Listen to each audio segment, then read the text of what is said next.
বন্ধুরা, বুলবুল Ahmed cricket president হওয়ার সাথে সাথে বোর্ড প্রেসিডেন্ট হওয়ার সাথে সাথে একটা গুঞ্জন এসেছে যে সাকিব আল হাসানের জন্য উনি কি কিছু করবেন বা সাকিব আল হাসানকে কি উনি দেশে ফিরিয়ে নিয়ে আসতে পারবেন। তো এই নিয়ে অনেক কথাবার্তা উঠেছে। উনি কি বলেছেন চলুন আগে শুনে আসি।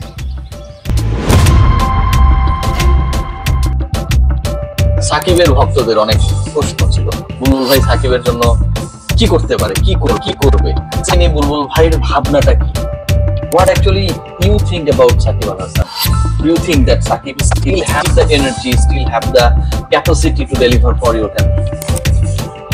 সাকিব কি ধরনের যে পারফরমেন্স ওর জীবনে করেছে সিন্স স্টার্ট আমাকে মনে হচ্ছে মোস্ট কনসিস্টেন্ট ক্রিকেটার। আপনি সাকিবের জন্য যখন একটা দল আপনাকে তৈরি করতে হয় তখন আপনার দুটো প্লেয়ার কাজ একটা প্লেয়ার করে, ব্যাটিং বোলিং। যখন সাকিব থাকেন ওই জায়গায় দুটো প্লেয়ার নিতে হয়। সাকিব কিন্তু বাংলাদেশের আমাদের মনে হয় যে finest cricket performer. No doubt, সকলের একটা সময় থাকে, সকলের একটা পিক থাকে। Shakib is out of international cricket for some time. এটা আমি টোটালি, যেহেতু আমি এই ডিটেলটা ধরেন একটা সিলেকশনের প্রক্রিয়া থাকে, সিলেকশন টিম আছে, তাদের প্রসিডিউর, তার মধ্যে যদি সে থাকে অবশ্যই সেটা। তবে এখানে আমাদের ক্রিকেট বোর্ডের পক্ষ থেকে আমাদের কোনো বাধা নেই। Anything you got from the ministry that you cannot or your team cannot beat Al Hasan despite his performance good, এরকম কোনো কিছু আছে না? ইন্ডিভিজুয়ালি এরকম কোনো যে সাকিব নেওয়া যাবে না এরকম কোনো কিছু না, এরকম কোনো কিছু না এখন পর্যন্ত আমি। আচ্ছা, মানে তার মানে হচ্ছে সাকিব যদি ওকে থাকে to play like other player, there is no embargo on BCB to pick it. সে তো সাসপেন্ডেড প্লেয়ার না, আমাদের প্লেয়ার।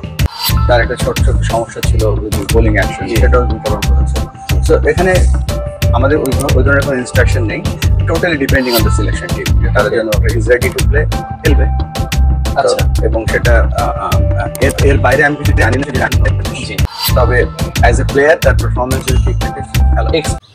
যদিও উনি কথাটাকে পাশ কাটিয়ে যান নাই, সরাসরি উত্তর দিয়েছেন যে সাকিব তো আমাদেরই প্লেয়ার, সাকিবকে বাদ দেওয়া হয় নাই।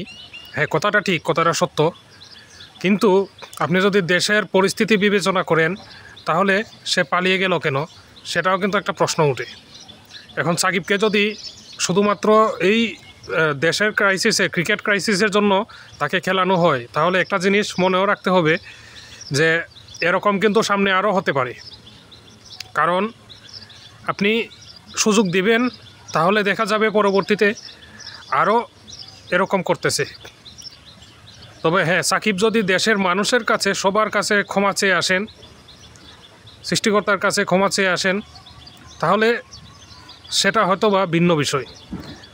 কারণ সে তার ভুলটা বুঝতে পেরেছে, এরকমটা হবে। কিন্তু সে যদি ক্ষমা না চেয়ে সরাসরি তাকে যদি নিয়ে আসা হয় এভাবে, তাহলে কিন্তু এটা একদমই উচিত হবে না। আসেন তার একটা ভিডিও দেখে আসি, সে কিসের মধ্যে জড়িত হয়ে গেছে।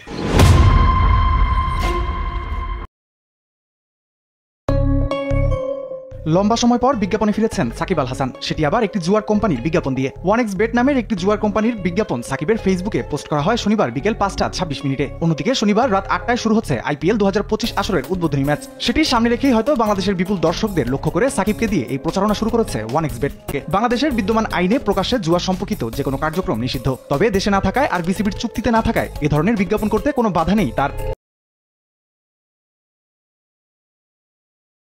বাংলাদেশের সংবিধান ও আইনে জুয়া খেলা একেবারেই নিষিদ্ধ, তবে সাম্প্রতিক সময়ে অনলাইন জুয়ার বিস্তার উদ্বেগজনক হারে বাড়ছে, বিশেষ করে দেশীয় তারকাদের জুয়ার অ্যাপের প্রচারণায় যুক্ত হওয়া।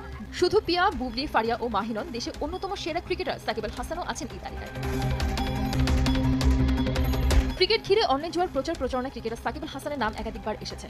1,60,00,000 অনুসারী থাকা নিজের ভেরিফাইড ফেসবুক পেজে গত 22 মার্চ সাকিব অনলাইন জুয়ার প্রচারণা চালান। এর আগে 2022 সালে একটি অনলাইন জুয়ার প্রতিষ্ঠানের অঙ্গ প্রতিষ্ঠান বেট উইনা নিউজের শুভেচ্ছা দূত হিসেবে চুক্তিবদ্ধ হয়েছিলেন তিনি। ব্যাটিং সংশ্লিষ্ট কোনো প্রতিষ্ঠানের সঙ্গে চুক্তির ব্যাপারে বিসিবির অনুমোদন নেননি সাকিব আল হাসান। শেষ পর্যন্ত এমন কোনো প্রতিষ্ঠানের সঙ্গে সাকিবের চুক্তির ব্যাপারটি সত্যি হয়ে থাকলে এই ব্যাপারে ব্যবস্থা নেবে বিসিবি। সম্প্রতি বেড উইনার নিউজ নামে একটি কোম্পানির সঙ্গে পর্ণদূত হিসেবে চুক্তি করেছেন সাকিব আল হাসান। তার ভেরিফাইড ফেসবুক পেজ থেকে এ সংক্রান্ত পোস্টও পাওয়া গেছে। বেট উইনারের সাথে বিতর্কিত চুক্তি বাতিল করেছেন সাকিব আল হাসান। বিকেলে সাকিব বেট উইনার ইস্যুতে কড়া অবস্থানের কথা জানায় বিসিবি। হুঁশিয়ারি ছিল চুক্তি বাতিল না করলে বাংলাদেশের যে কোনো ধরনের ক্রিকেটেই থাকতে পারবেন না সাকিব। তবে সব বিতর্কের অবসান ঘটালেন সাকিব নিজেই। রিয়াসাদ আজমের রিপোর্ট। যেটা আপনার বিরোধী, যেটা আপনারা জিরো টলারেন্স নীতির কথা বলছেন পাপন ভাই, সেখান থেকে যদি সরে না আসে বা কমফোর্টেবল একটা জোন তৈরি না হয়, সেক্ষেত্রে এশিয়া কাপের দলে সাকিব আল হাসানের ইনক্লুশন কি আমরা দেখবো? কোনো রকম সম্পৃক্ততাই থাকা সম্ভব নয়, সম্পূর্ণভাবে ওটা থেকে বেরোয় আসতে হবে। আমাদের টিমেই থাকবে না, ক্যাপ্টেন্সি তো নেক্সট স্টেপ, টিমে থাকারই কোনো সুযোগ নেই। এই ব্যাপারে কোনো এটা নিয়ে কোনো ডিসকাশনের কিছু নাই। এটা ডিসিশন এটা আগের থেকে now, and we are very clear in our mind. It's up to him, he will decide যে সে কি এখন আমাদের ন্যাশনাল টিমে বাংলাদেশ ক্রিকেট বোর্ডে বা দেশের জন্য খেলবে নাকি সে ওগুলাতে বেটিংয়ে থাকবে। লেট হিম ডু ডিসাইড, আমাদের কোনো ইস্যু। ভিডিওটা আশা করি আপনারা দেখেছেন বন্ধুরা। সে কিন্তু বিভিন্ন প্রকার জুয়ার সাথে যুক্ত হয়ে গিয়েছে। এখন এই সামান্য ক্রিকেট খেলার জন্য সে যদি আবারও আসে, তাহলে এটাও আমাদের মাথায় রাখতে হবে যে সে কিন্তু বিভিন্ন প্রকার অ্যাপসের সাথে সে যুক্ত, জুয়ার অ্যাপসের সাথে। এই সমস্ত জুয়ার অ্যাপস থেকে সে যেন বাতিল হয়ে যায় এবং জুয়া খেলার যত সামগ্রী রয়েছে এবং যত প্রকার খারাপ বা নিষিদ্ধ সমস্যাগৃত এই সমস্ত জিনিস রয়েছে, সমস্ত কিছু থেকে সে যেন বিরত থাকে। অন্য 10 জন ক্রিকেটার যেরকম থাকে সেও যেন সেরকম থাকে। যদি সেরকম থাকতে পারে এবং সে যদি ক্ষমা চাইতে পারে, তাহলেই সে একমাত্র আমাদের দেশে আসতে পারে। আর নয়তো বুলবুল আহমেদকে এই সুযোগটা দেওয়া উচিত নয়, কারণ তারা তো ক্রিকেটার এবং একজন ক্রিকেটার অন্য ক্রিকেটারের জন্য তারা একটু টানবেই, এটাই স্বাভাবিক। তাই আমরা এটুকু অন্তত আশা করি যে যেন এরকম অন্তত না হয় যে এদেশে এসে আবারও জুয়া শুরু হয়ে যাক। ভিডিওটা আশা করি বন্ধুরা আপনাদের কাছে ভালো লেগেছে।